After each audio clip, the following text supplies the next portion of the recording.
Hello everyone, in this video I'm going to discuss about the book Atomic Habits by the author James Clear, and this book starts from the author's personal journey of how we became best by using atomic habits, or let's say during his early stages how we used habits so that his performance was way better and consistent than his previous time where he didn't use these habits.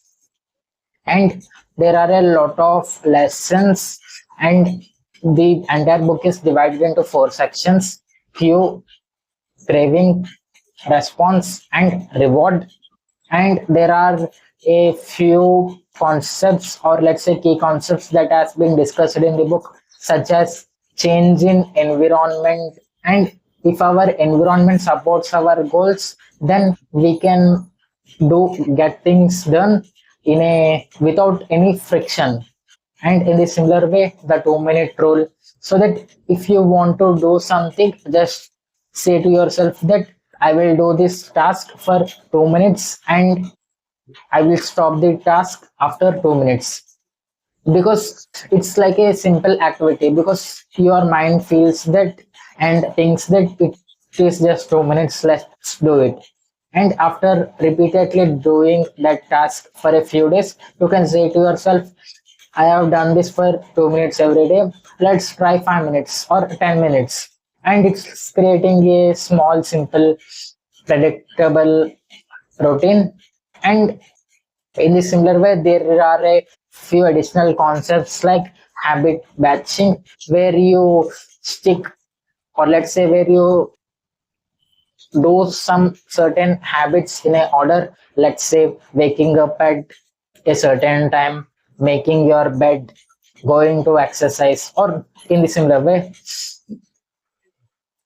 And there are a few additional topics that are discussed in the book, such as our change in identity. Like if a person wants to change something, then he or her will focus on habits.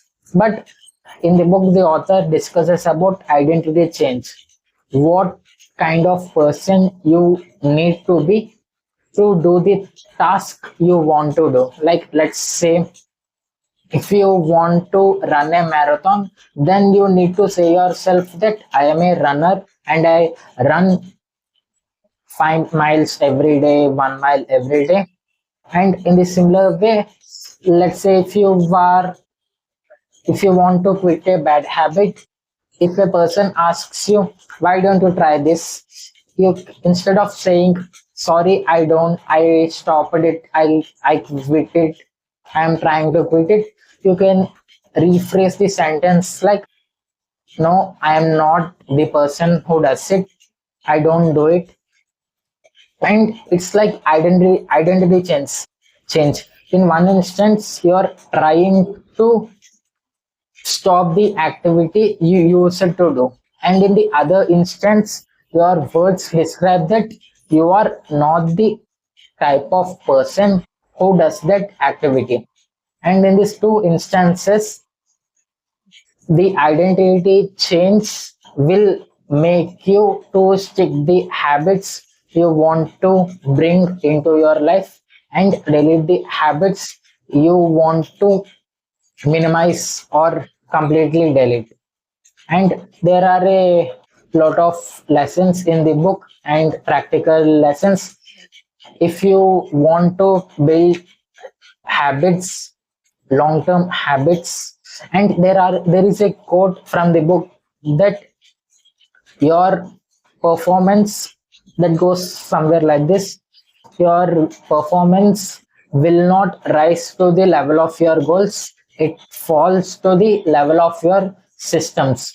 And in the book it has been mentioned that instead of having goals, if you build yourself systems, then it will be consistent for you to make that in a long term perspective.